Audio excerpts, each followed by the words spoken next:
Честно говоря, я в шоке от того, как сейчас меня досматривают просто в каждой стране с тех пор, как началась. То есть я посетил примерно больше 4 стран, и в каждой меня досматривают по 2-3 часа. Сейчас здесь, на Кубе, это был какой-то вообще ад. Потому что они меня досматривали 4 часа, 4. Они просто выгребли все мои вещи из рюкзака, вытащили все вещи из чемодана, просто открыли каждую сумочку, развернули каждую бумажку, посмотрели абсолютно все документы, нашли то, что у меня с собой много документов, начали звонить, спрашивать туда-сюда, то есть выяснили, что я журналист, сказали плохо, что я журналист, туда-сюда. Просто какое-то адище вообще. Честно говоря, такое впечатление, что не на Кубу пролетело, а, я не знаю, в Северную Корею какую-то.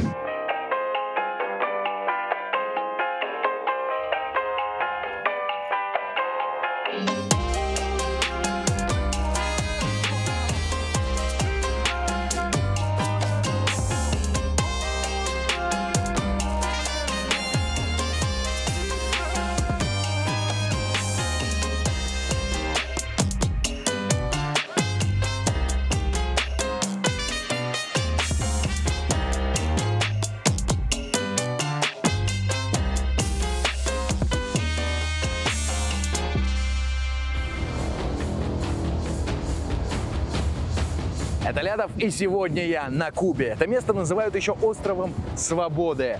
Куба удивительная страна, потому что средняя зарплата здесь составляет $30 в месяц. А чтобы сходить один раз в частный ресторан, вам придется заплатить за двоих минимум $60.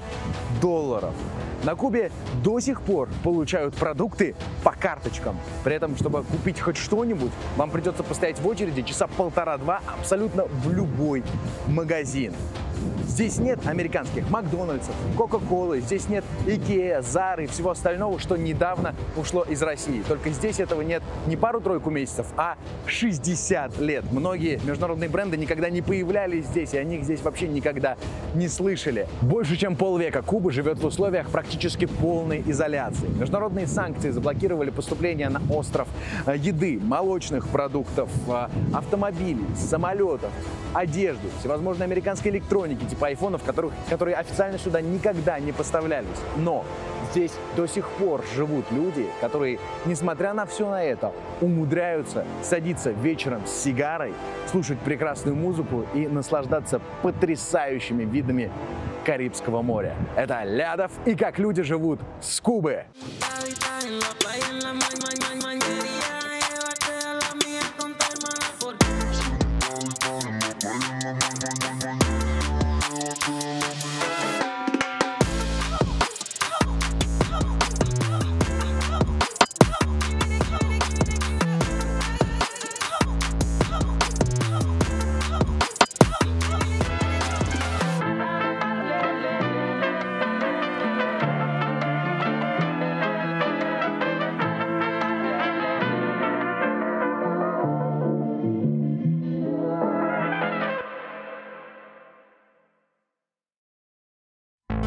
Стоит ли Куба того, чтобы лететь сюда почти сутки и потратить на перелет практически все состояние? Мой ответ – да. И все же, куда проще было бы добраться до Кубы вот так – быстро, комфортно и дешево. Это Лядов, и сегодня я на Кубе. Увы, мы не знаем, когда телепортация заменит самолеты и станет основным способом для перемещения по миру, и станет ли вообще, но уже сейчас есть люди, которые знают о будущем немного больше остальных и способны сделать его комфортнее и увлекательнее. Речь об IT-специалистах, сегодня создающих сервисы, без которых мы не сможем представить свое завтра. Возьмем, например, программистов на Python. Они создают сервисы, где мы работаем, общаемся, отдыхаем. Поэтому программисты на Python так востребованы. Их зарплаты стабильно высокие, при этом постоянно растут в среднем на 10%. И еще один плюс – это то, что можно работать из любой точки мира. Что лично мне больше всего нравится в разработке на Python – это то, что ее можно освоить, даже если вы реально не обладаете особыми техническими навыками. И в помощь вам курс Full Stack разработчик на Python в онлайн-школе Skill Factory. Обучение в Skill Factory очень эффективно, потому что каждый блок теории обязательно закрепляется практикой, что самое важное. А форматы постоянно меняются для того, чтобы сохранять мотивацию. Причем практика с упором на собственные веб-проекты будет что потом показать потенциальным работодателям.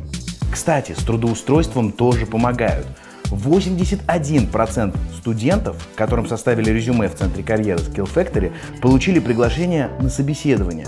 Учебу в Skill Factory можно совмещать с основной работой и ставить на паузу на время отпуска. И в целом эффективность обучения подтверждена высокими оценками независимых площадок и, самое главное, множеством довольных учеников. Переходите по ссылке в описании прямо сейчас, либо сканируйте вот этот QR-код на экране. Также получите скидку по промокоду LUDI 45%. А если вы будете оплачивать целиком сразу целый курс, то скидка составит 50%.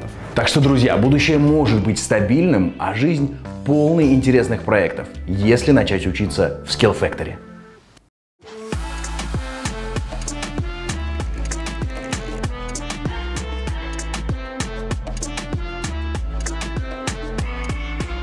Люди, дайте угадаю 3 факта, которые вы могли слышать о Кубе.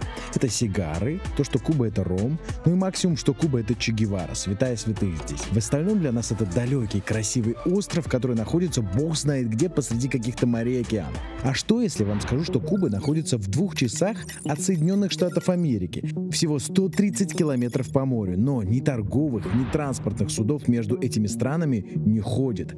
Железный занавес между Кубой и Америкой стоит и укрепляется больше полувека. По американскому закону ни один товар, который содержит хотя бы 10% чего-то созданного в США, не может поставляться на Кубу без спецлицензии. Именно поэтому здесь уже десятки лет нет Кока-Колы, то же самое, кстати, в Северной Корее и теперь вроде в России. Также на Кубу не поставляются ни сникерсы, ни Марсы, ни кроссовки типа Nike, Reebok, Adidas, ни джинсы Levi's. Нет здесь ни сумок Gucci, никакой Зары. Про машины отдельная история, но забудьте про Ford, Toyota, Mercedes, даже софт. Мимо все. Microsoft, Google. Здесь нет официальных брендов электроники Apple, Samsung, Sony или даже Nokia. Отсюда вышвырнута нефтянка от BP, Shell, ExxonMobil. Макдональдс? Нет. Ни в аэропорту, ни на вокзале, ни под каким другим брендом нет. Биг Мага тут нет ни в каком виде вообще. Зато есть очень крепкий курс на импортозамещение. Это когда по телевизору рассказывают, что мы займем ниши всех ушедших брендов. Этот курс здесь гораздо дольше, чем у нас. Не 2, не 3 и даже не 10 лет. Хотите посмотреть, чем курс на импортозамещение обернулся на Кубе спустя 60 лет?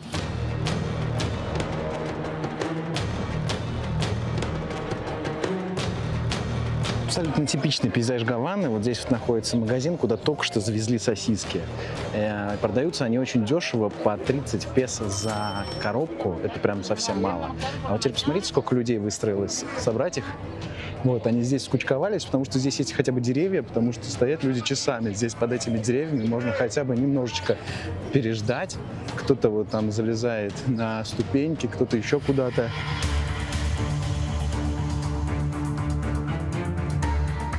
Это типичное утро кубинца. Встаешь, идешь по делам, натыкаешься на очередь, откладываешь дела, встаешь в очередь. Чем она длиннее, тем вкуснее должны быть ништяки, которые там дают.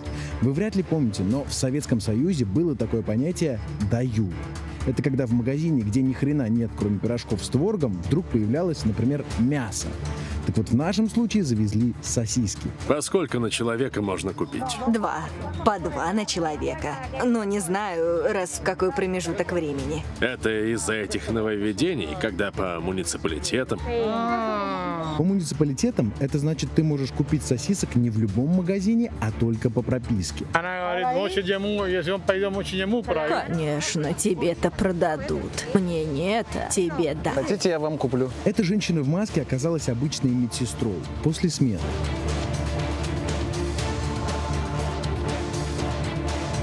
Вот, сейчас попробуем зайти в этот магазин и купить.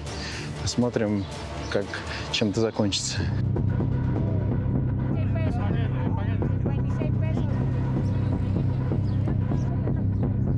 На самом деле атмосфера довольно напряженная, потому что это уже 3-я или 4-я очередь в магазин, в который я пытался подойти близко. Каждый раз люди начинали переговариваться, пристально смотреть, кому-то передавать информацию, что тут странный человек. И минут через 5 появлялись люди, которые начинали меня фотографировать, следовать за мной, фотографировать машину, на которой я перемещался. Кто эти люди, понятия не имею, но каждый раз я чувствовал, что меня вот-вот остановят и начнут допрашивать. Я сказал, что поскольку ты не из этого района, ты не записан. Ты хочешь... не вон что, я понял. Я решаюсь зайти в магазин с камерой. Очередь напрягается. И в тот момент я думаю, что понимаю их. Типа стоят люди тут по 2-3 часа на жаре, а тут какой-то чувак из Самары нарисовался и без очереди его пускают. Ладно, надо стоять в очереди. Значит, Можно? без очереди. Но даже то, что если я не записан, можно. Да. Можно, да? Но вдруг я понимаю, что люди, наоборот, на моей стороне. Они бузят как раз на управляющую магазином. Или, я не знаю, она тут очередью управляет. За то, что та негостеприимно с туристом обходится. И представляете, меня реально пропускают в магазин без очереди. Без записи, без документов.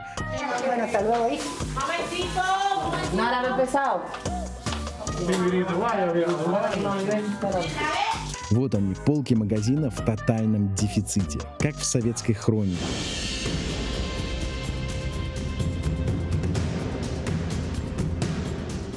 На длинном прилавке расставлена какая-то ерунда, чтобы не было пустоты. Кстати, сильно напоминает Венесуэлу.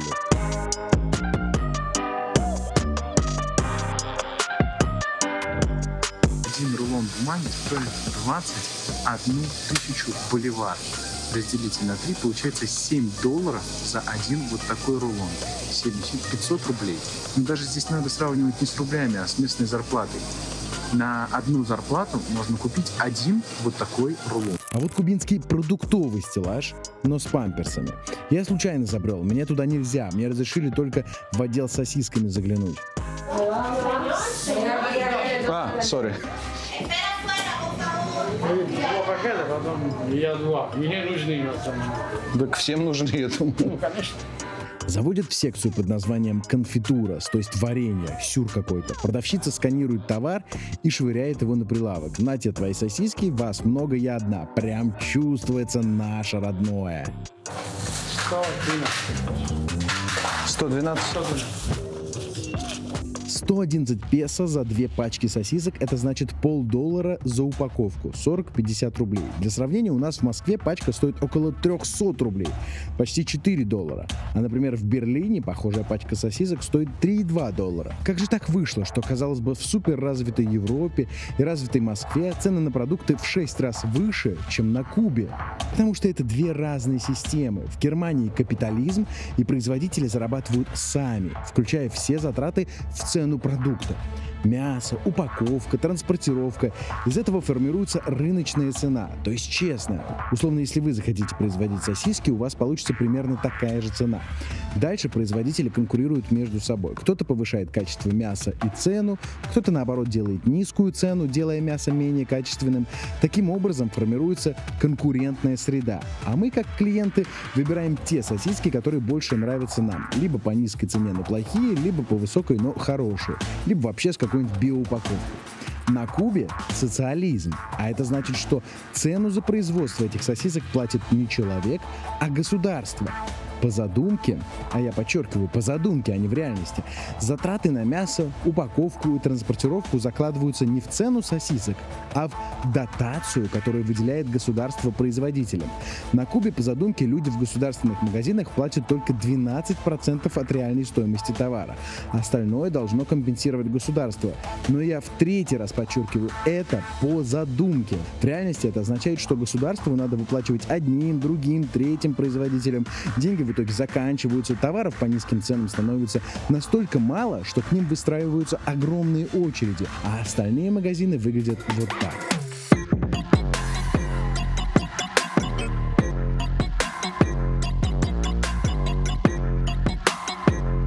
Небольшой магазинчик возле заправки. Даже поражаешься такому количеству полок, которые здесь не поленились настроить. Заполнены 1,5 полки с какой-то текилой, и больше нет вообще ничего. Аква? Аква. Справедливости ради отметим, что так выглядят не все магазины на Кубе. Как правило, больше товаров появляется в местах, которые работают в туристических зонах. Вот, например, магазин, находящийся в 2 шагах от отеля. Полки под завязку. Уксусы на любой вкус, соусы, средства для мытья окон на любой вкус. Но когда доходим до холодильников, где должны лежать те самые сосиски, снова ничего. Это, я напоминаю, самый открыточный магазин, куда ходят в основном туристы. Обычный магазинчик в спальном районе выглядит совсем иначе. На прилавке из того, что есть, ничего. Две полки пустые и пустой совершенно холодильник. Единственное, что есть, Рексона и какая-то почему-то и зубная паста. Самые необходимые вещи. Да нет, это просто вещи, которые привезли, и все. Типа. Сегодня тебе привезли это, через неделю привезут что-нибудь другое. Поэтому надо брать всегда и когда что-то есть. Вот представьте себя на месте кубинца. Ты не можешь разом сходить и закупиться. Люди за едой идут как на охоту. Что сегодня попадется. И удивляет их спокойствие, будничность. Ну, как бы, что поймал, то поймал. Дешево же. Похожую ситуацию нам описывал Николай из Венесуэлы в Каракасе 3 года назад. Рис, макаронные изделия, крупы, кукурузная мука, кофе, сахар. То есть основные продукты питания. И они, я так понимаю, еще по лимитированным ценам тоже продаются, да? То есть, да, государство их контролирует, из-за этого их и нет нигде. На Кубе рядом с магазином перепродавать продукты нельзя. За порядком здесь реально следят. Кстати, очень низкий уровень преступности – это то, что отличает Кубу почти от всех стран Латинской Америки. Тут тебя вряд ли ограбят на улице, и ты точно не попадешь в перестрелку банд, как в какой-нибудь Венесуэле. Смотрите, как интересно здесь продают продукты перекупы. Едем по трассе, и тут мужик поднимает руки, а у него там, смотрите. О, смотрите, на дороге масло продают, колбасу. Что это, сосиски? Сейчас попробуем посмотреть, сколько это стоит. Он осматривается по сторонам, как будто торгует наркотой, и за сосиски просит почти в 2 раза больше, чем в магазине. 180 песо, и это фарш. И пикадиль капресс. Это дрессинг 350. Это дорого? Ну, дорого, потому что это черный рынок. Вы когда-нибудь видели черный рынок, на котором продают подсолнечное масло? Бутылка 600 песо, $6. Очень дорого. Но я позвонил своему сопровождающему кубинцу и спросил, надо ли ему. Он сказал брать, потому что с маслом на Кубе сейчас самая большая напряженка. По закону масло входит в список необходимых товаров, которые не должны быть в свободной продаже. Рис, курятина, сахар, молоко, яйца, масло, бобы, макароны и баллонный газ продаются на Кубе только по карточкам. Вот смотрите, вот так выглядит та самая карточка продуктовая здесь на Кубе, по которой люди как раз и получают эти продукты. Посмотрите на саму бумагу, она прям из такой глубоко переработанного картона такого, знаете, прям вот видно, что книжечка из Советского Союза. Она такая открывается. Прям реально многое пережила. Каждый месяц люди получают определенный набор продуктов от государства, причем не бесплатно, дешево, но все-таки платить за это нужно. То есть что входит в этот продуктовый набор? Вот, во-первых, 7 килограммов риса обязательно. Также входит белый сахар килограмм, входит черный сахар. Вот, обязательно выдают по одному куску мыла хозяйственного. Вот так оно выглядит. И мыло обычное, которое можно мыться. Оно довольно приятно пахнет. Также в этот набор входят макароны, спагетти. И входят в него яйца. Но вот здесь на кухне яиц нет, потому что как с яйцами сейчас напряженка. С маслом довольно серьезная напряженка здесь на Кубе. Надо приходить со своей бутылкой за маслом, вот за такой. И наливают примерно по 1 стакану. То есть где-то, наверное, в половину этой бутылки на 2 тоже человек. Стоит такой набор примерно 1000 песо, около $10. Тоже недешево. Зарплаты на Кубе вполне могут начинаться от $20 в месяц. Но тем не менее, отстояв очередь, закупиться все-таки можно. Но как быть с остальными товарами? Айфоны, ноутбуки, бытовая техника. Молодежь находит варианты. Например, Лайма, дочь очень интересной русской женщины, о которой мы еще расскажем. Одна из немногочисленных счастливчиков. У нее реально iPhone. Как ей это удалось? Физика. Да. Да, покажи. Слушай, это не часто бывает на Кубе. Покажи, похвастайся. Нет, тут уже почти у всех есть iPhone. Уже почти у всех айфоны? Да, но только 6. Это 6, да? Нет, это 12. Это 12. Это вообще круто. Расскажи, а как сейчас, как на Кубе покупают iPhone? Как? Ну, сейчас очень дешево. Сейчас вот это iPhone или 11 за 14 500. За 400-500 долларов. А 11 iPhone. А последний? Да, 800. 13 за 800. За 700 долларов да. Можно купить? Да, да. А как покупают? Ну где? То есть, черный рынок. Просто, ну как это? Я не знаю. А у нас есть такая, приглашение, которое говорит Раволика у нас. Сайт. Приложение? Сайт. Ну да, сайт. Можно и приглашение тоже. Типа Авито. Типа Авито, я понял, ага. Здесь на Кубе широко развита продажа с рук. Продают кубинцы реально все, чем богаты. Организуют такие условные шоурумы. Выставляют не только продукты, но и вещи. Например, одежду, обувь, гаджеты. На все находят покупателей. Если честно, я им немножко даже завидую, потому что у меня вот такого участка, где я бы мог организовать свой шоурум, нет, а вещей, которые реально стоит продать довольно в хорошем состоянии, их много. Ну, например, я когда ездил в Минск, я купил в тот день себе смартфон, и этот смартфон до сих пор как бы со мной, он стоит, я им ни разу не пользовался. Я понятия не имею, как это можно продать, какую цену назначить, чтобы это было выгодно, и нужно ли это кому-то вообще. И на самом деле телефон так бы и лежал, если бы не Авито. Ребята постоянно придумывают новые фишки, чтобы улучшить сервис. И смотрите, что они разработали специально для таких, как я. Это калькулятор для расчета рыночной цены. Вводите свой регион, данные о смартфоне, бренд, марку, состояние и получаете стоимость вашего гаджета. Цена основана на данных рынка за последние 12 месяцев и выдает актуальный диапазон. Это очень удобно, потому что сразу понимаешь, как продать смартфон с максимальной выгодой. Ссылку оставлю в описании, чтобы вы сами посмотрели, как это работает. А еще это упрощает создание объявления, потому что не приходится мониторить рынок. Кстати, если вы остановитесь на рыночной цене, то рядом с вашим объявлением появится вот такая подпись. Она как гарантия Авито для покупателя, что он в итоге заплатит актуальную цену. На Авито есть еще много фишек, делающих продажи быстрыми, удобными и, самое главное, безопасными. Хотите продать свой смартфон выгодно? Продайте его на Авито.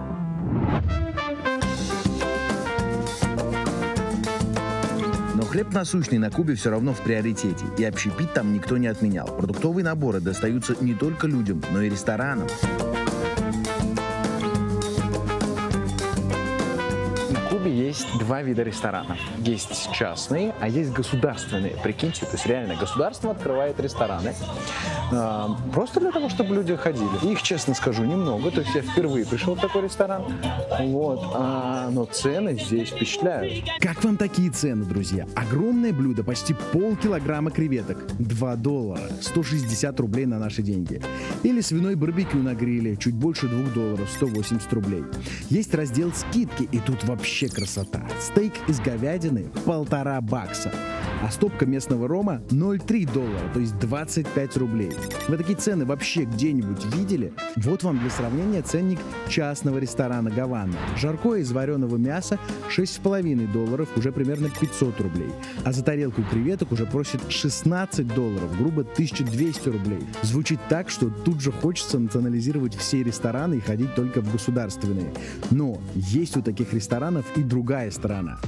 Практически во всех ресторанах ты приходишь, и тебе приносят меню, и сразу говорят, чего нет. То есть такого, чтобы все было по меню, я такого не видел еще ни разу. Вот сейчас мне пришли, сказали, нет говядины, нет курицы, нет черного риса. Вот, соответственно, выбирайте. И самая большая проблема государственных заведений – вода. Сам ресторан реально прям норм, но вот пришел руки помыть, а здесь как бы раковина выглядит вот так. Это большая проблема с водопроводом в принципе везде, а здесь, видите, даже решили не заморачиваться и не строить, просто тупо даже кран решили не строить. Просто дырка тут вот в раковине стоит бутылка, наверное, в которой вода когда-то была. Воды нет. Ну, как бы вот. Проблема с питьевой водой стоит еще острее. Ее трудно найти не только в государственных ресторанах, но и в частных. Вот, например, я зашел в главный туристический ресторан в центре Гаваны, напротив Капитолия, самого узнаваемого здания Кубы. Условно, знаете, зашел в ресторан на Красной площади, если сравнивать с Москвой. Так вот, весь день ходил по жаре, устал, пропотел, настроился на дорогой чек, думаю, сейчас уже выпью водички. Я прошу, можно воды, пожалуйста? Нет воды, говорит. Я говорю, как нет воды? Ну вот нет воды. Ну то есть вот бутилированной воды нет, она закончилась, она импортная все. Все, воды нет. Я говорю, блин, я просто, у меня нервы сдали реально. Я говорю, как, блин, у вас нет? Ну просто не выдержал. И, короче, они налили мне воды просто из-под крана и льда накидали. Ну, хоть за это спасибо. Мои сопровождающие кубинцы шутили, что воды мне налили из аквариума, он тут очень большой. Но на самом деле в этой шутке мало шутки. Куба со всех сторон омывается солеными морями, поэтому на крыше каждого дома здесь установлен резервуар, в котором хранится и дождевая вода, и та, которую подают по трубам по 4 часа в день, иногда меньше, иногда больше. Люди эту воду хранят настолько бережно, что могут держать ее в резервуарах неделями. Представьте, что происходит с водой под палящим солнцем, если с ней ничего не делать неделю. Она начинает загнивать, в ней появляются личинки комаров. Можно было бы добавлять химических реагентов, которые будут обеззараживать воду, но они все импортные, а значит их хрен ввезешь.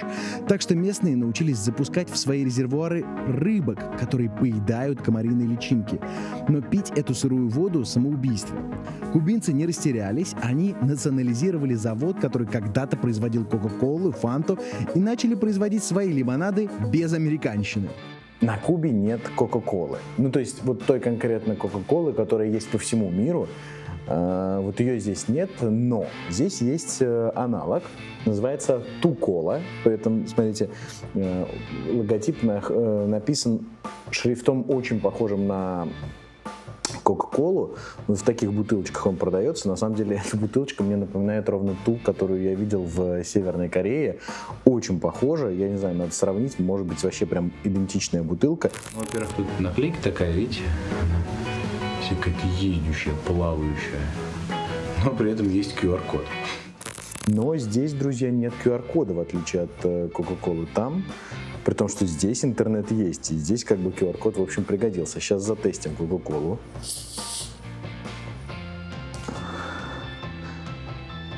Местное производство делается в Гаване, разливается. Ну, по-хорошему, да, блин, ну, как бы Куба — родина рома, который, в общем-то, постоянно пьют с колы. Поэтому мне кажется, что уж в коле-то они точно должны знать толк. Сейчас затестим.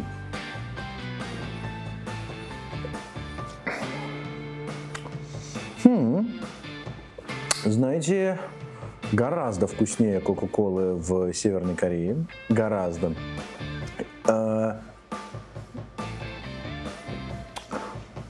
Очень, честно говоря, напоминает вкус настоящей Кока-Колы. Ну, то есть американской Кока-Колы.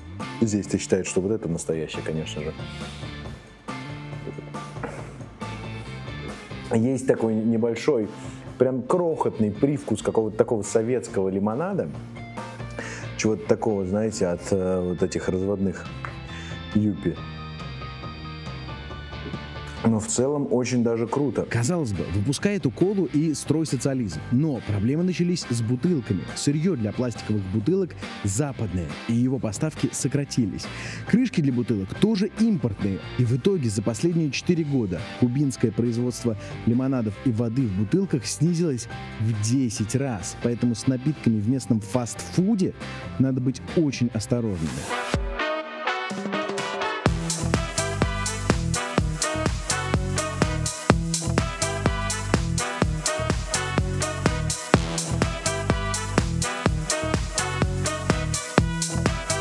Итак, значит, на этом чудесном рынке под палящим солнцем я решил попробовать местный стритфуд, который стоит, знаете сколько? Вот такая пицца стоит 18 песо. Это, чтобы вы понимали, ну, как вам сказать, это получается примерно 5-6 часть доллара, то есть условно в рублях это стоит примерно пицца 25 рублей. Примерно как в школе у нас была такая пицца за 25 рублей. Вот. Вот.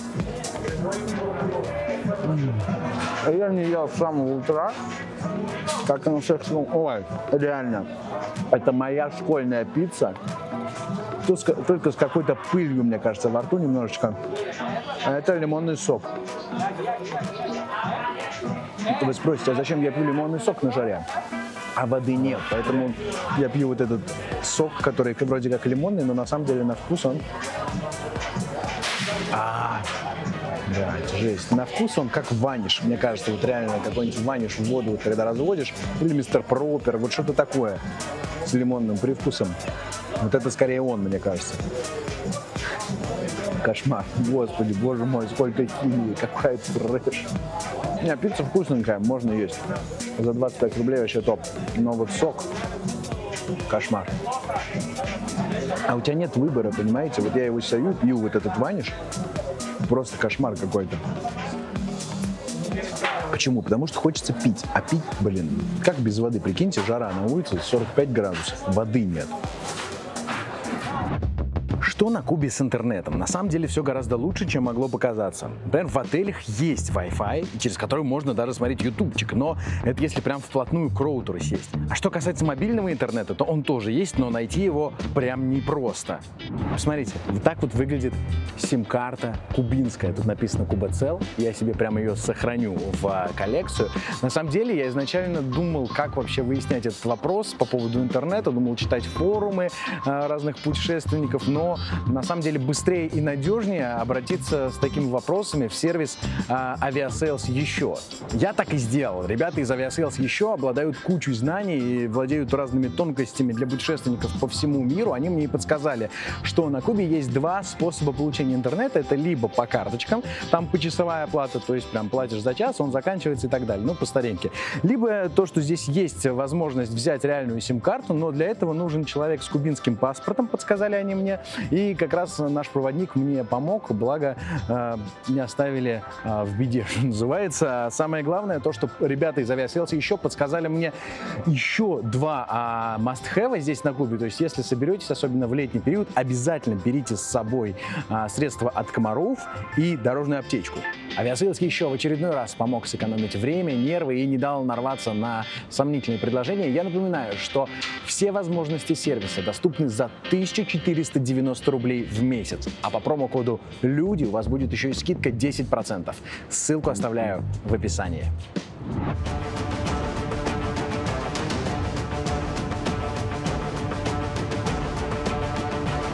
Кстати, если серьезно, настоящего пятновыводителя ваниша на Кубе тоже нет, потому что бренд долгое время принадлежал американской компании, а сейчас принадлежит нидерландской. Считаешь и охреневаешь, какое количество ограничений имеет страна, и в какой-то момент задаешься вопросом: господи, что ж такого-то сделал этот маленький, красивейший, казалось бы, безобидный остров Куба, что его погрузили не просто в санкции, а в полноценную блокаду. Интересное совпадение, но это связано с одной военной операцией, которая началась здесь 60 лет назад. Здесь, в центре Гаваны, до сих пор сохранилась советская ракета. Вот она, Р-12, которая могла нести ядерную боеголовку и была направлена в сторону Вашингтона. Ракета, которая, в общем-то, изменила ход всей истории 20 века. 1960-е годы. Мир на грани ядерной войны. 15 лет, как закончилась Вторая мировая, и, победив Гитлера, Советский Союз и США начинают соперничать между собой. Холодная война достигает того, что Вашингтон размещает в Турции ракеты, достающие до Москвы. Советский Союз ищет возможность направить ракеты на Штаты. Но для этого нужна страна-единомышленник, правительство которой бы также ненавидело Америку и находилось рядом с США. И вдруг выясняется, что в 100 километрах от американского берега есть остров Куба, на котором только что произошла революция и к власти пришел Фидель Кастро. Он вместе с Че Геварой сверг сумасшедшего военного диктатора Батисту и искал покровителя. Мир так устроен, что небольшие государства вынуждены дружить с какой-то большой страной. Так вот, американцы отказываются сотрудничать с Фиделем, а Советский Союз вовремя выдает Кубе кредит в $100 миллионов, а потом помогает в строительстве, реконструкции промышленности, поставках, и товарооборот между странами начинает исчисляться миллиардами. И вот когда в 1962 году Москва ищет место для размещения ракет, направленных в сторону Вашингтона, Куба оказывается идеальным местом. Начинается операция «Анадырь». Операция по отправке советских ракет на Кубу на самом деле держалась в строжайшем секрете, хотя это было очень трудно. Вы представляете?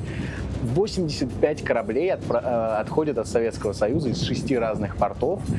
При этом капитаны этих кораблей, они до последнего не знали, куда они вообще отправляются. наблюдаются. Им было предписано, им был выдан конверт, но конверт этот нужно было открывать, когда они уже выйдут в море, еще и в присутствии замполита. Чувак, который условно от КГБ наблюдал за тем, чтобы никто никакой антисоветчины себе не позволял ни в мыслях, ни в разговорах. Люди, которые вот вставали там, знаете, эти истории, когда посадили за анекдот, вот это все то, что доносилось через политруков. Так вот, в присутствии этих политруков капитаны кораблей вскрывали эти конверты и отправлялись на Кубу. И было также в конверте сказано, что предписывается избегать контактов с кораблями НАТО. Капитаны советских сухогрузов были уверены, что пойдут с секретным грузом на Чукотку, но в конверте значилось «Куба».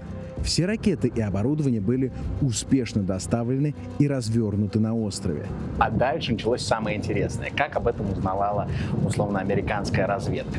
Всегда, конечно же, были люди, которые с того берега, да, с американского берега, наблюдали за тем, что происходит здесь. И они обратили внимание, что в какой-то момент люди здесь, на Кубе, начали, военные, начали играть не в бейсбол, как они раньше играли, а в футбол. Потому что, в принципе, кубинцы никогда не играли в футбол. Вот. А при этом русские футбол очень любили, советские военные. Поэтому они начали наблюдать за этим внимательнее. Отправили первый самолет, и он показал, что наступательных ракет здесь не обнаружили. Об этом доложили американскому президенту Кеннеди, и он расслабился. Но это было только начало.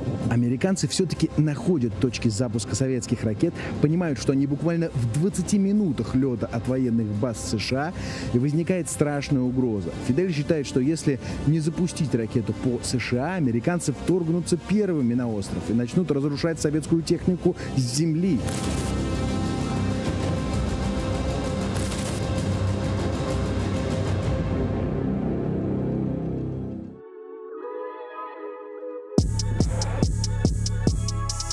Смотришь сегодня на остров сверху, и даже не верится, что именно здесь, посреди красивейшего Карибского моря, 60 лет назад могла начаться ядерная война, которая бы разрушила все это нахрен. Думаешь, может быть, тогда не было возможности увидеть всю картинку целиком, превознестись над проблемой и посмотреть на это с высоты? Ну, смотрите, лазурный океан, бескрайнее небо, солнце. Еще больше не верится, что сейчас, в 21 веке, когда те уроки истории уже очень хорошо видны на расстоянии, мировая угроза возникает снова.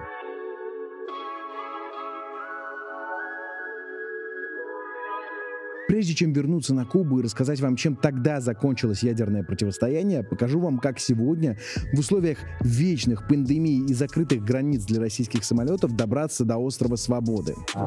Просто невероятное ощущение. Когда вот живешь обычно в России, вообще забываешь, что в мире так много морей, океанов, а тут смотришь, один сплошной океан. Через Атлантику летишь часов 6, просто как будто на другую планету попадаешь. Безумие.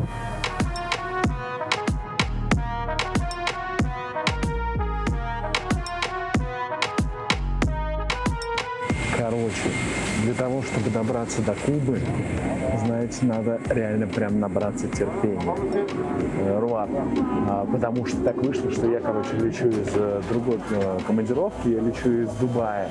И в общей сложности я нахожусь в полете уже сутки, реально 24 часа, потому что от Дубая до Парижа я добирался 7,5 часов полета, и потом из Парижа до Кубы еще 10 часов полета вот на этом огромном самолете. Это 777-й Боинг. Невероятно. То есть, реально, чтобы добраться до Кубы, надо прям запастись терпением. Вот, ты выходишь, и даже в телетрапе уже чувствуется немножечко Кубы. Это вот я называю такая атмосфера, такая как на морях, когда у тебя прям бедра немножечко в сторону начинают так широко ходить. Такой влажный воздух, вот он чувствуется уже прям здесь.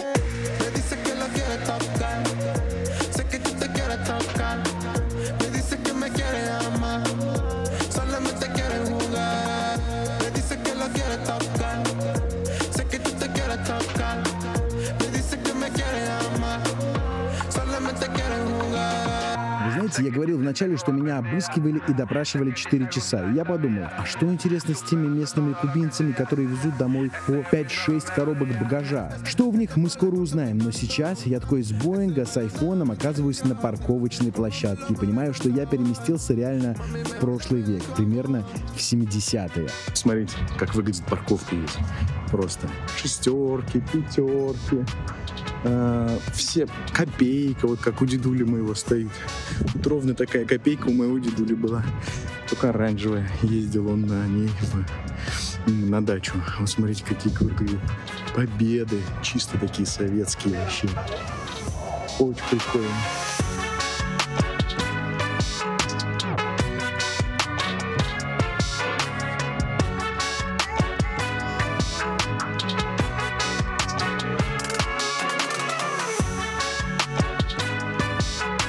Жизнь на острове словно вокруг тебя, а ты как будто, знаете, прозрачное привидение, сквозь которое шумят машины из прошлого.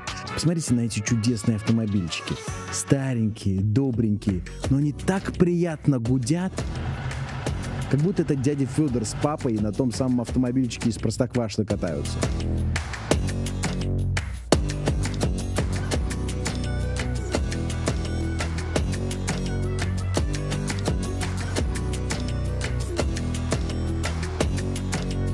Делаешь вдох на берегу вечерней Гаваны и, кажется, перемещаешься в какой-то очень уютный американский фильм, и сейчас из-за угла вырулит Фрэнк Синатра на Линкольне или Кадиллаке.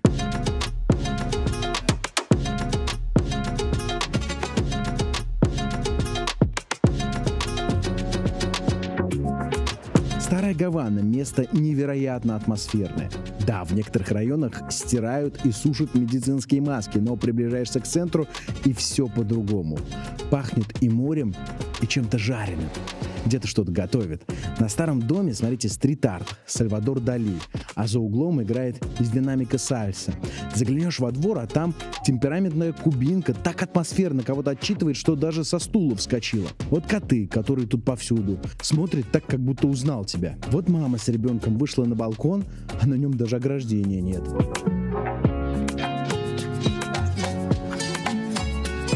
Первым делом надо заселиться в отель. Я заранее не бронировал, пытаюсь заселиться от стойки, но тут начинает происходить что-то странное. Это цена за одиночный номер, да. Это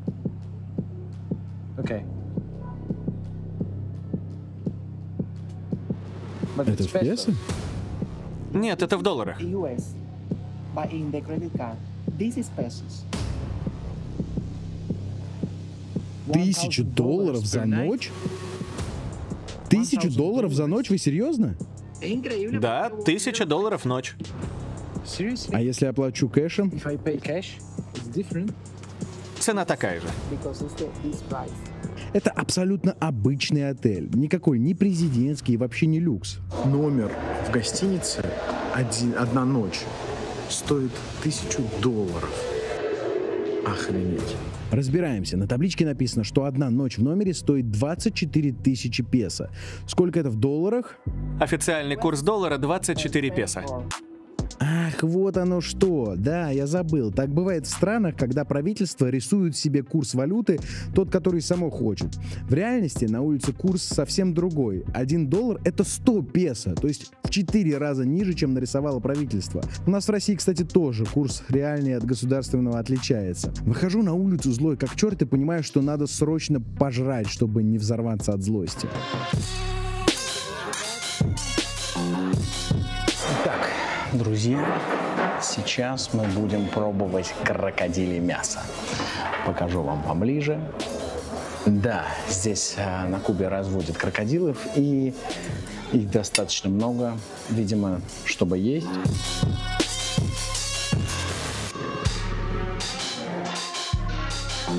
Давайте попробуем.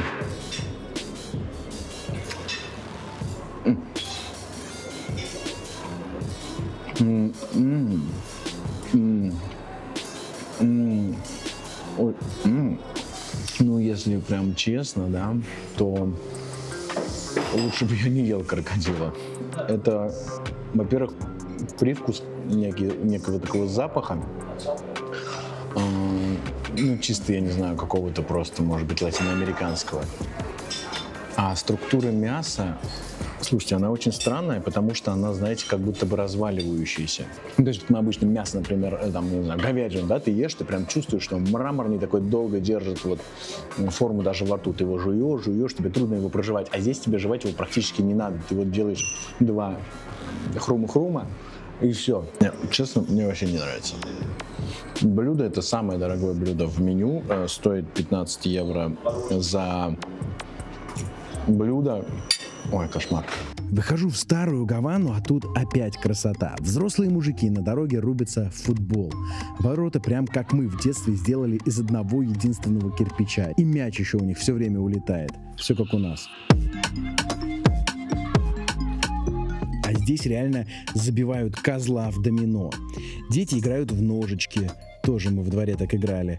А за окошком женщины буднично делают маникюр прямо у себя дома. И себе, и подруге за 50 песо. Посмотрите на это уютное окно кухни, которое переоборудовали в мини-витрину. Тут и вешалки на продажу, и расческа какая-то, и соковыжималки. Кубинцы все продают. Колоритные кубинцы постарше. Баба с дедой держат свою швейную мастерскую. И прям умиляешься. Смотрите, они даже на пенсии. Не просто муж и жена. Они прям одна команда. А вот кубинские красавицы в ярких коротких платьях на фоне старых авто. Смотреть можно бесконечно.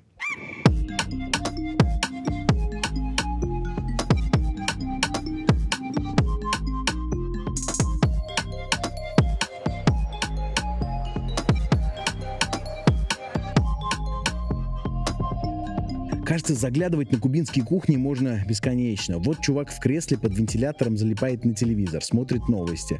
А вот художник доводит какую-то абстрактную картину. А здесь реально поют серенаду. Серенаду, друзья! Это реально серенада.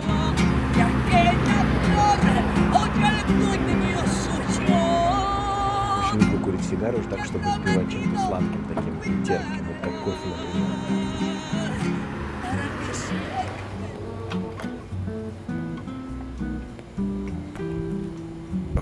Господи, невероятно. И прям чувствуешь живой этот табак, что вот он совсем недавно рос еще вот где-то вот тут вот, я не знаю, где-то совсем недалеко за этими фавелами.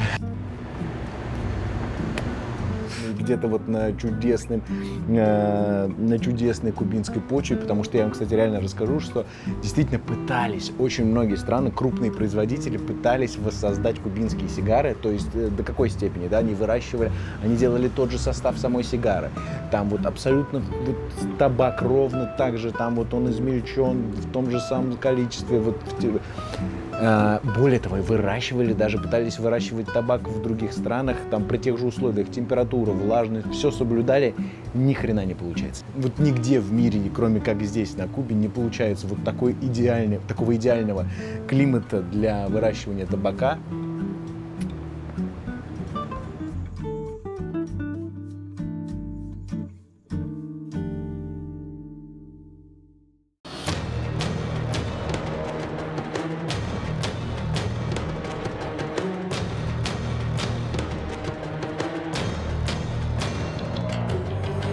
Ракеты. Здесь, на Кубе, было размещено больше 40 тысяч советских солдат. Помните, на чем мы остановились? Холодная война СССР и США достигла колоссального масштаба.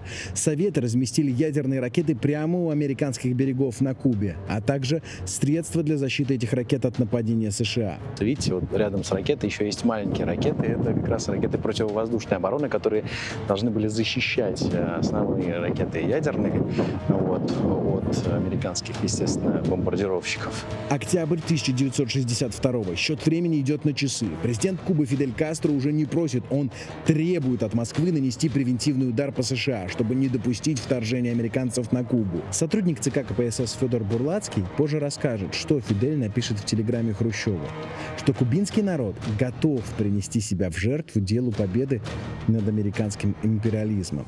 так вышло, что Фидель ответил за весь народ, это другой вопрос. Но сам Хрущев зарабатывает политические очки, пугая свой народ и общественность возможной войной. Можно, если начнется война, то, мол, она, так сказать, будет вестись, эта война, и будет расплачиваться в этой войне кровью союзники Соединенных Штатов Америки, близко расположенные к Советскому Союзу. Я бы хотел, чтобы народы, которые находятся со всеми народами в мире, осознали это. Мы войны не хотим, но мы не остановимся, ничто нас не остановит при защите нашего суверенитета и нашей Родины. Ничего вам эта речь не напоминает про то, что мы войны не хотим, но перед защитой наших интересов мы не остановимся? Так вот, напряжение вокруг Кубы нарастает. Американские корабли заставляют всплыть советскую подводную лодку. На Кубе начинается тропический шторм, и один американский самолет каким-то образом подлетает слишком близко к острову. Советские военные не могут дозвониться до руководства и принимают решение сбить американский самолет Ю-2. Кажется, вот-вот и ядерный удар уже неизбежен. Пилот американского самолета погибает. И вот любопытно, что здесь, в центре Гаваны, находится целый постамент, на котором лежит, например, крыло сбитого американского самолета. USA. И, в принципе, остальные куски подбитой техники. Фидель Кастро снова и снова требует от Хрущева нанести превентивный удар по США. Однако Москва и Вашингтон неожиданно находят общий язык и договариваются. Устанавливают красный телефон, чтобы общаться напрямую, и разоружаются. Советские ракеты демонтируют и вывозят с Кубы за 3 недели. Американские ракеты из Турции, достающие до Москвы, тоже вывозят, и как будто все выигрывают, кроме Кубы. Американцы снимают блокаду им на 2 года, того требовала Москва, а потом начинают обкладывать остров такими санкциями, что экономическая система едва выдерживает. Смотрите, вот так сегодня выглядит порт Гаваны. Он изначально строился специально для того, чтобы принимать туристические лайнеры, которые приплывают сюда абсолютно там, из США, из Европы, из арабских стран и так далее. То есть, потому что Куба, в принципе, очень туристическое место, но если вы приглядитесь, то видно, что порт абсолютно пустой. Единственное судно, которое здесь есть, оно вот стоит, качает нефть, вот, а в остальном ни одного корабля. Дело в том, что с тех пор, как в США пришел Трамп, он полностью запретил и американским гражданам, и американским компаниям привозить сюда туристов. И еще США ввели такое правило, что если хоть какое-нибудь судно заходит в порт Гаваны, порт Кубы, то после этого судно не имеет права в течение года заходить ни в один порт Соединенных Штатов. Довольно-таки серьезные санкции, и фактически из-за этого страна осталась без туристов, причем не только американских, но и европейских, потому что европейские суда тоже не хотят терять вот эту возможность заходить в американские порты. Вскоре после Карибского кризиса на Кубе закрываются практически все американские бренды, а именно они производили самые качественные товары. Очень интересно, здесь есть ресторан, в котором собрали все бренды, большую часть, которые были до революции, американские бренды. Например, был бренд Shell, естественно, который продавал бензин. Mobil Oil тоже бензин продавал. Texaco тоже, пожалуй, один из самых известных. Знаете, да? Такая старая, реально, то есть это реальный конкретный значок реального Texaco, то есть сохранившийся с тех времен. Также, конечно, была Пенсильвания, это Coca-Cola, Ford, Kodak. Все то, что было здесь до революции, почти все было национализировано. То же самое происходит с важнейшей частью экономики Кубы – туризмом.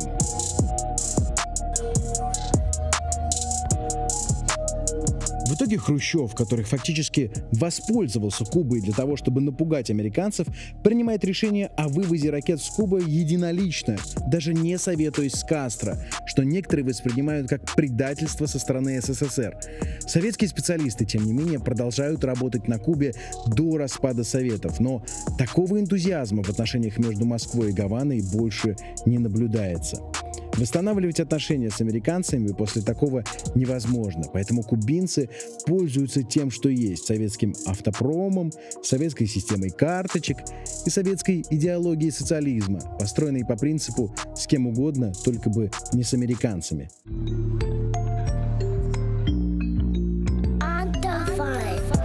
Prendan los motores que nos vamos.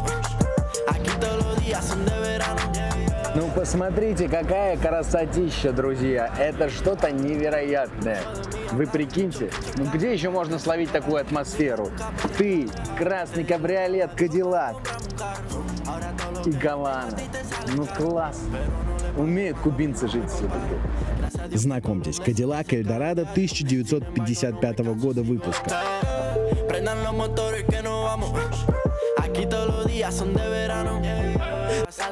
Ты просто как будто сидишь в каком-то дайнере, я не знаю, бургер заказал, и вот ты прям на это мгновение понимаешь, что вот весь мир блеска, и вот он у твоих ног, и ты вот здесь для того, чтобы просто курсировать по Кубе на большой тачке, и себя показывать, и чтобы на тебя смотрели.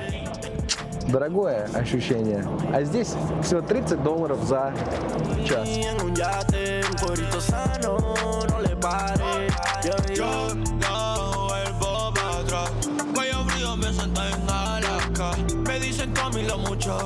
Абсолютный хит тех времен с техническими ноу-хау того времени. Самовыравнивающаяся подвеска, электропривод руля. Это в 60-е годы. Тогда же появилась память кресел, двухуровневый климат-контроль и круиз-контроль. Кстати, такой Кадиллак реально был у Фрэнка Синатры, и даже не один. Друзья, это непередаваемые ощущения. Просто это яхта. Это настоящая яхта. Прикольно, что машина почти не едет вперед. Ну, то есть она все время едет либо влево, либо вправо. Поэтому ты все время должен крутить рулем. И еще необычно, что вообще я не вижу зеркал. Абсолютно. Они маленькие, для красоты установлены. Поэтому ты просто должен поворачиваться и разворачиваться назад, чтобы смотреть. Но ощущения невероятные. Просто посмотрите, Элвис Пресли здесь. В фильме «11 друзей Оушена» от 1960 года Синатра даже появился на таком Кадиллаке Эльдорадо. Обратите внимание, руль, он огромный, то есть он гораздо больше, чем в обычных машинах, потому что, я не знаю почему, но, видимо, так раньше строили. Вот. И интересная деталь — это то, что обратите внимание на спидометр. Он такой старенький, у меня у дедули в копейке был примерно такой же спидометр, но, видите, она прям вся блестит.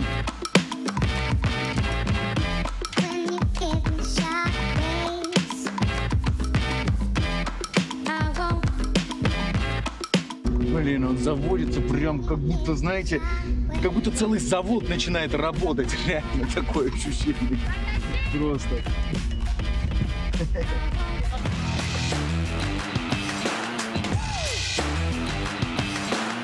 Цена такой открытки на самом деле $30 в час, то есть та самая средняя месячная зарплата на Кубе. Почему так дорого? А на Кубе все, что связано с автомобилями, дорого. Во-первых, бензин. Дефицитный бензин. Типичная ситуация. Куба, заправка. Видите, огромная очередь сзади. Это потому что на заправке отрубили свет. Просто выключили свет и все, заправка встала. Потому что с самим бензином тоже огромные проблемы. То есть реально ездят люди и говорят, типа, блин, дай бог, чтобы бензин сегодня был. Он бывает далеко не всегда. Ты никогда не знаешь, сможешь ли ты сегодня заправиться. Его, как сосиски в магазине, нужно раздобыть. Посмотрите, вот так берут топливо про запас мотоциклисты. И чтобы не расплескать, аккуратно доливают в бак из бутылочки.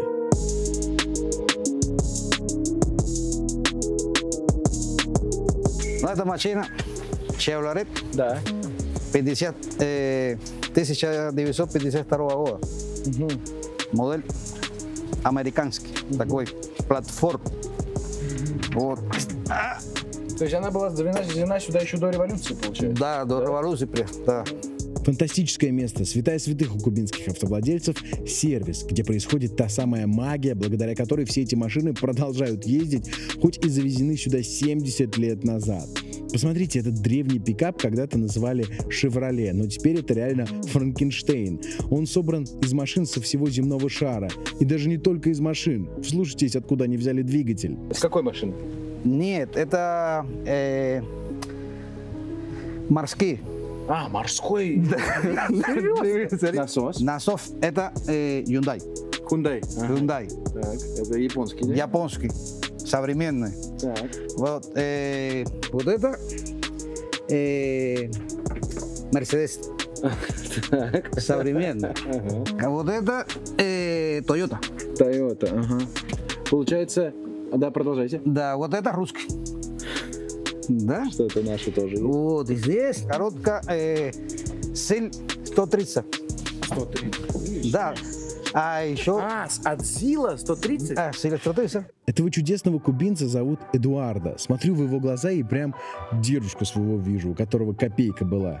Знаете, за сколько он купил свой пикап, на котором ездит уже много лет? За $3000. Она гнила во дворе у прежнего владельца. А знаете, сколько такая машина стоит сейчас? 35-40 тысяч долларов. На Кубе машина может стоить реально дороже квартиры. Я абсолютно серьезно говорю. Почему? Потому что практически все автомобили были завезены на остров еще до революции, то есть 60 лет назад. Дальше завозились уже только советские, российские. Нет, есть, конечно, сегодня много современных, но тем не менее очень большая часть автомобилей на Кубе были завезены сюда полвека назад, то есть до революции. Поэтому я вам серьезно говорю, что на Кубе машина может стоить дороже квартиры. Серьезно, то есть квартира может стоить там 5-10 тысяч долларов, машина вот типа такой начинается от 30 тысяч долларов.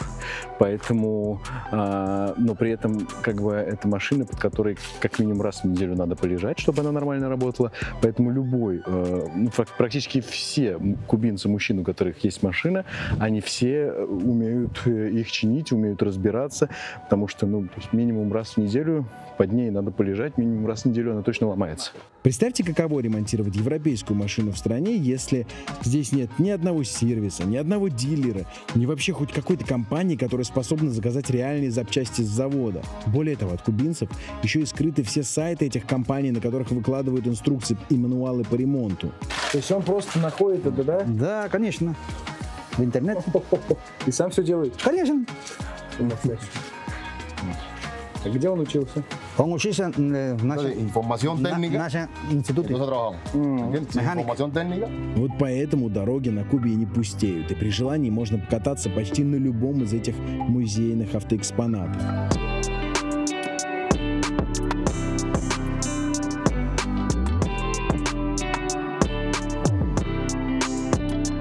Так, что на Кубе с такси? Как таковые приложения типа Uber и Яндекс.Такси, их здесь нет. Что есть? Есть телефон, по которому можно, в принципе, позвонить, и такси для вас приедет. Но проблема в том, что будет довольно дорого и, самое главное, долго. Минут 40 ждать точно. Поэтому, если хочешь такси, ты просто выходишь на дорогу и реально поднимаешь руку, прям как в детстве, и ждешь. La Cubre. La Cubre. La Cubre. Ese es camiones. Sí. Camiones. Allá abajo. Habana Vieja. Sí, Habana Vieja, La Cubre, los camiones. Camiones. Таксист говорит, поедем комьюнит. Похоже, он собирается кого-то подсадить. И да, так и есть. Смотрите, как прикольно формировалась такая такси-маршрутка. Сзади сидит человек, и спереди. Прикольно, реально, прям как вроде маршрутка.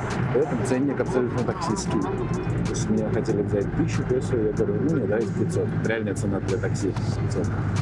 Он сказал, да, пожалуйста, поехали. При этом цена для кубинцев 50 песо. Чтобы водителю было не скучно, он берет с собой друга, который выступает в роли кондуктора. Едет с водителем на переднем сиденье, но если такси заполняется, он пересаживается в салон. А если и тут битком, то он, смотрите, достает мини-табуреточку и садится на пол посреди машины. Интересно, как водитель нашей маршрутки решил вопрос охлаждения своей воды. Смотрите, он повесил в чехле бутылку за борт и ее обдувает.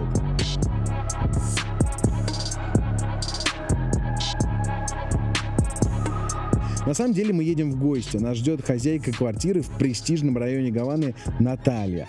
Русская кубинка встречает абсолютно по-нашему. Она, смотрите, скидывает ключ мне от парадного входа с балкона.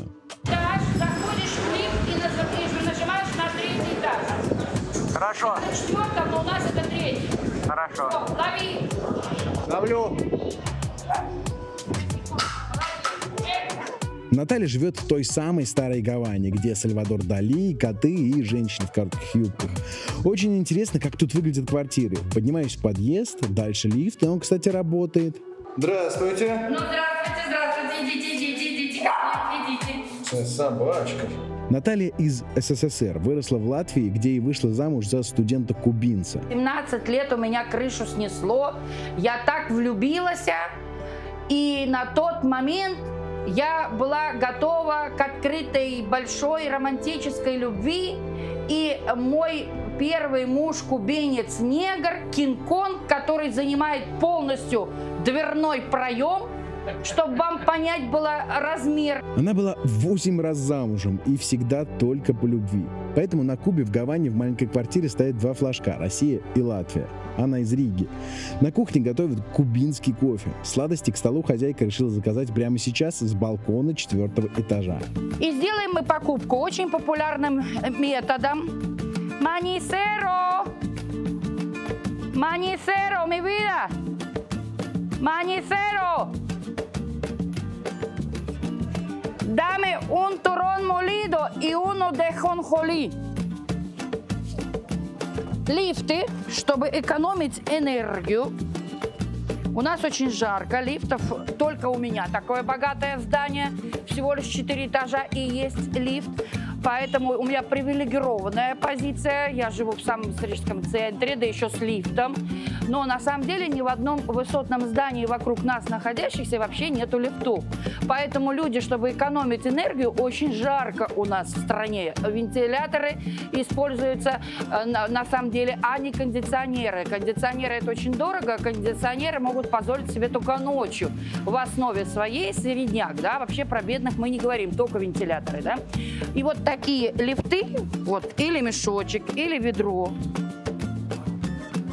я опускаю вниз, и мне человек, сегодня выходной, у него ничего не выставлено, а на самом деле он там много чего продает. Всякие наши кубинские джемы, молотые орешки.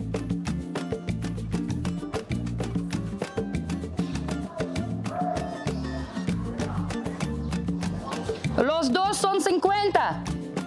Gracias, mi vida. И поехал лифт наверх. И не надо бежать вниз.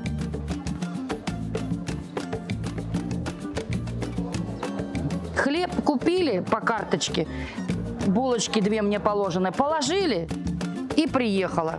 Все. Купили. На Кубе Наталья живет 30 лет, и у нее уже здесь масса лайфхаков. Так, давайте я сразу вас спрашиваю, что мы с вами за кофе пьем?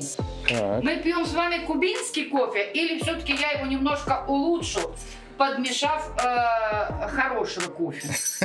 Ну давайте. Или все-таки Раз есть рецепт, давайте кубинский попробовать хочется, да. Помните, я показывал карточки, по которым люди на Кубе получают продукты? Так вот, это было как раз на кухне Натальи.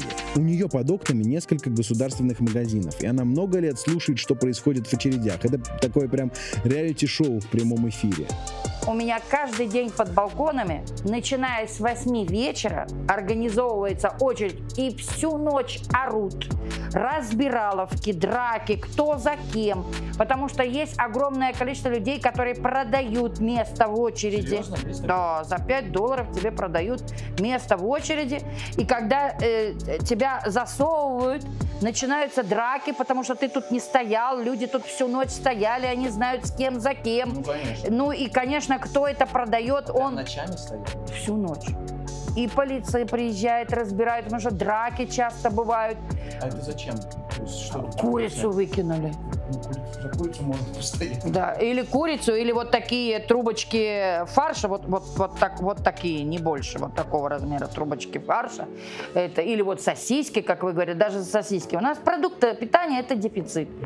Это страшный дефицит, поэтому зачем угодно будут стоять. Вы сказали, и памперсы, это и памперсы дефицит, и шампуни, и дезодоранты, и мыло. Все это дефицит. На Кубе есть магазины, где можно покупать продукты не по карточкам, а за деньги, но не за наличные. Ты обязан пойти в банк, сделать местную карту типа нашего мира, положить туда валюту. У нас евровая теперь система. Ты на карточку не можешь положить доллары, только евро. Почему? Ну, потому что загнивающий капитализм. Мы же большими шагами к светлому будущему.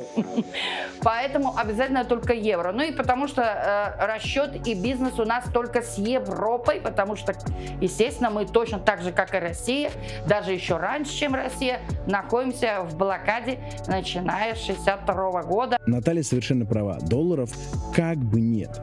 Как туристу тебе могут сказать цену в долларах и даже возьмут деньги в долларах, но официально на Кубе никаких долларов нет. Еще одна очередь возле банкоматов. В этот раз обратите внимание, что банкоматы здесь не принимают ни визу, ни MasterCard.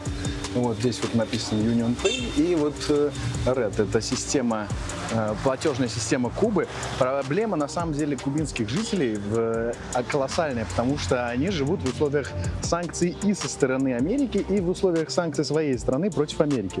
Ну, то есть, например, да, привезли вам доллары, да, и расплатились с вами долларами наличными. И вы идете такой в банк, хотите положить эти доллары на счет ваш в кубинском банке. А нельзя, потому что запретили, то есть это как бы кубинцы запретили класть на свои счета, не надо нам ваших американских долларов класть. При этом также, например, получить американскую карту виза, да, и положить на нее доллары вы тоже не можете, потому что это уже запретили американцы. Они не выдают кубинцам карты виза и MasterCard. В общем, то же самое, что произошло в России. Вот так вот как-то. Попробуй здесь вот выкрутить.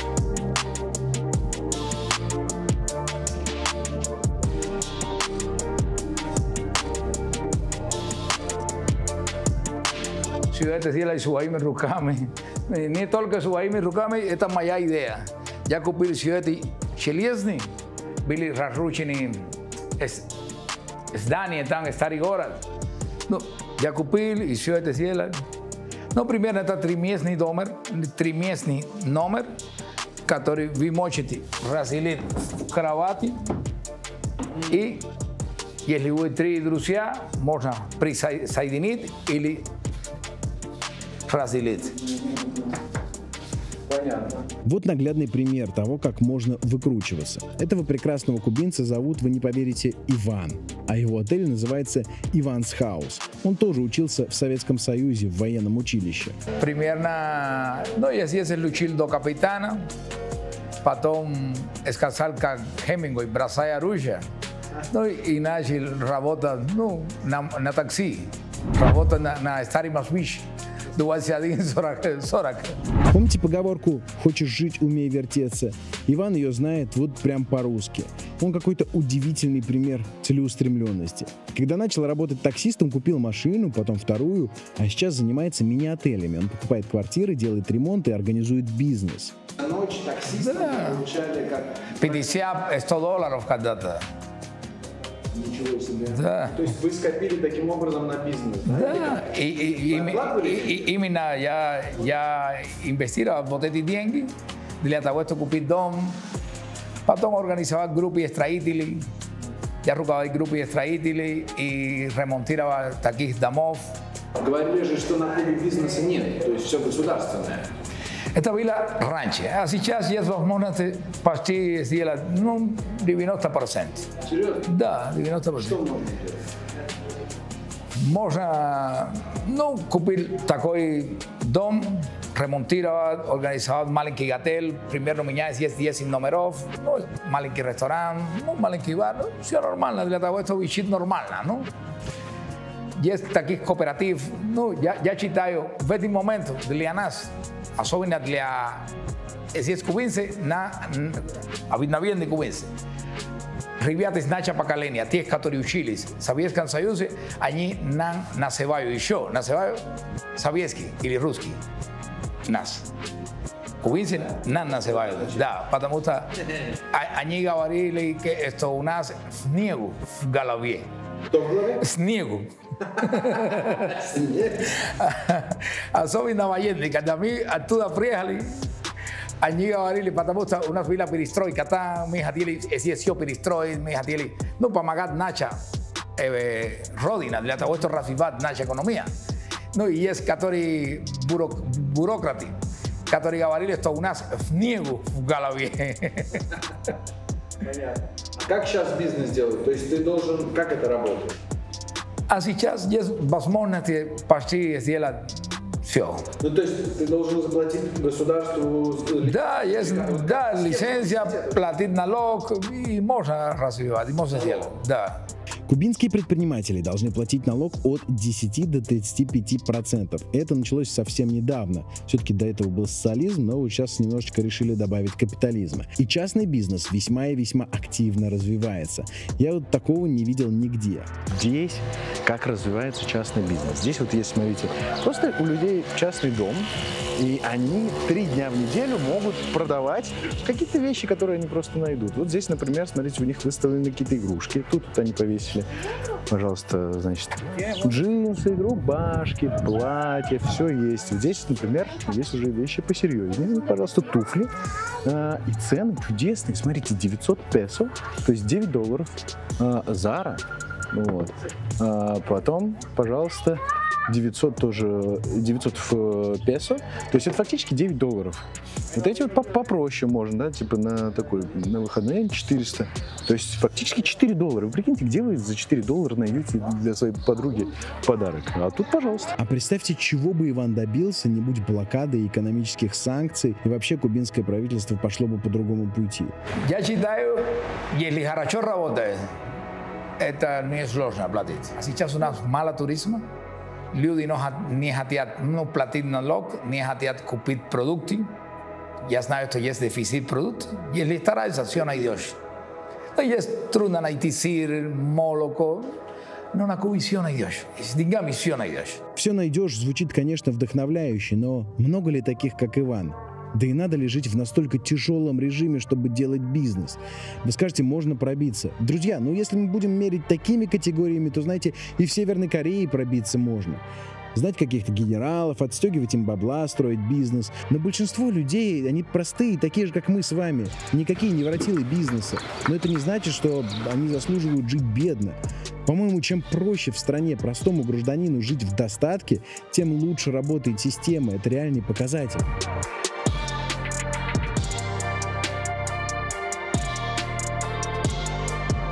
Такие, как Иван, всегда пробьются. Он, например, каждый день встает в 6 утра и ездит по всем магазинам в округе, чтобы найти какую-нибудь молочку. Ну, хотя бы сыр. И действительно находит.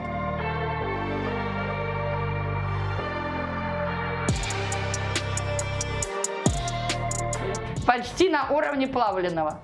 Один из самых дешевых сыров. Ну, хоть что-то. Потому что же вообще ничего нет.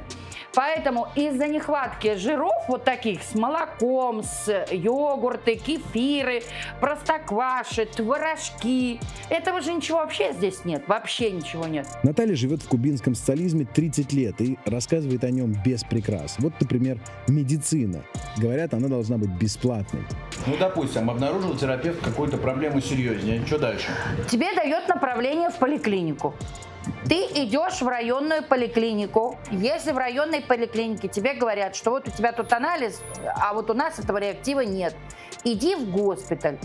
Тебе дает поликлиника в госпиталь. В госпиталь приходишь, и все очереди, сумасшедшие очереди. Можно целый день провести. Вот так в 8 прийти и в 5 вечера только уйти от врача. И в этом и заключается самая главная беда нашей медицины. Реактивов нет. Аппараты все сломаны. И вот мой пример. 4 года назад я очень сильно заболела. Наталья потеряла 90 килограммов и попала в госпиталь на 8 месяцев. Говорили, это что-то вроде расстройства нервной системы, но толком понять никто не мог, что это. Врачи просто не знали, что со мной делать, а главное, они не знали, чем меня лечить. Потому что нет медикаментов, нет аппаратов, которые мне назначали, нету процедур, которые мне назначали. Этого нету, того нету, 3-го, 4-го, 5-го. Просто вот ничего нет возможности. И когда уже пришло время, что поняли, что без операции не обойдешься, нужно делать операцию. Началась следующая проблема. Врачам нужна была томография. Это когда органы всего тела просвечивают. Но в госпитале, где лежала Наталья, такого аппарата не было. Они же тоже все западные. Меня послали в другой госпиталь и выписали из больницы на 2 недели. Открытым текстом говоря, реши, пожалуйста, сама эту проблему, купи, не знаю, вот открытым текстом, купи, взятки дай, ищи людей, знакомых. Никаких частных клиник, где бы можно было найти такой аппарат, заплатить денег и сделать анализ, нет. Поэтому, чтобы сделать это в государственном госпитале, надо знать кого-то, кто знает кого-то и так далее. Я едва ходила, едва передвигалась, машины у меня собственной нет, естественно, это все на такси. И, естественно, это до определенного места, потому что это не частник, его не разрешают туда подъезжать к дверям, и все это меня таскал на себе, вот мой муж. И ходила я там по углам госпиталя, меня в прямом смысле слова рвало. Выяснилось, что в городе есть одно отделение, где такую томографию сделать могут, но там очередь, и опять надо знать всяких людей. Повезло, что один из 8 мужей, который тогда был у Натальи, оказался очень изобретательным. Он тогда учился на курсах парикмахеров, и у него, конечно, был белый халат, как у врача. Он этим уже пользовался. У него даже не попросили документов для входа в госпиталь.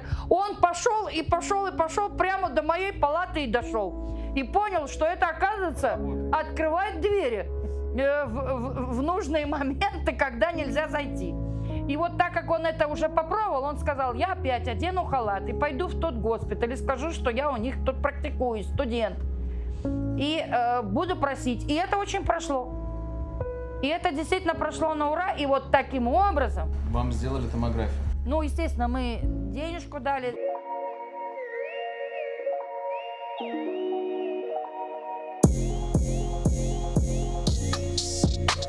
Есть фраза, которая была произнесена как раз революционерами, которая тоже очень много объясняет про Кубу.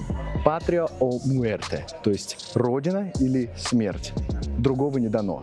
И когда ты смотришь на все на это, ты, в общем-то, понимаешь, почему люди живут так. С тех пор, как Фидель Кастро построил страну на этом слогане, выросло уже несколько поколений молодежи, у которых появились телевизоры, интернет, доступ к американским сериалам, айфонам, тиктокам, инстаграмам.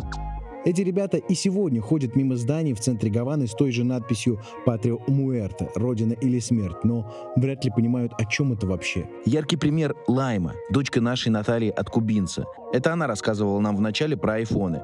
Лайма успела пожить не только на Кубе, но и в России, и побывать в Европе. Мечта у тебя есть какая-нибудь? Какая у тебя мечта? Я хочу жить в Европе.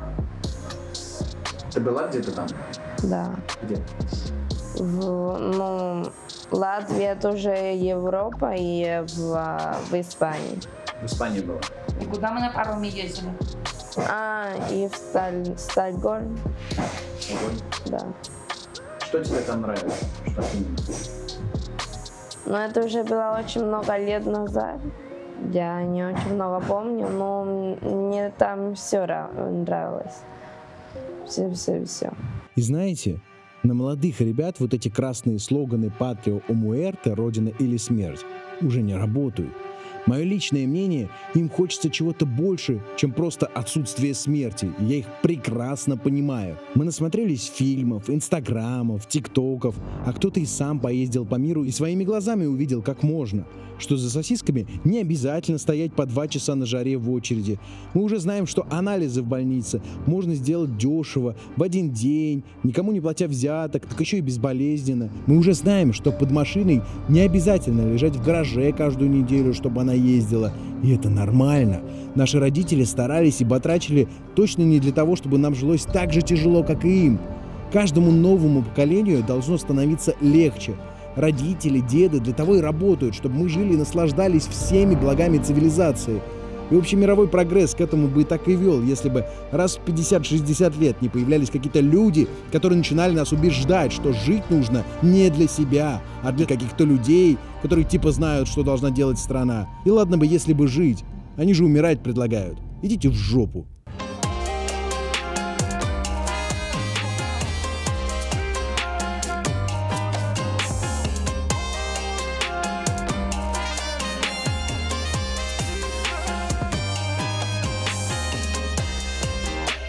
Люди, в следующем выпуске я познакомлю вас с детьми того самого культового Че Гевары, который совершил, пожалуй, самую невероятную революцию. Мы встретимся с его сыном Эрнесто. Сегодня он, пожалуй, самый известный байкер. А также с сыном Эмилио. Посмотрите в его глаза. Это же реально Че. А также встретимся с дочкой Че Гевары Алейдой, которая до сих пор помнит папу, как сейчас. Я была в комнате папы и мамы. Я внизу, смотрю наверх и вижу маму с моим младшим братом, опирающимся на ее плечо. А за мамой папа, одетый в свою военную форму, гладит малыша рукой по головке.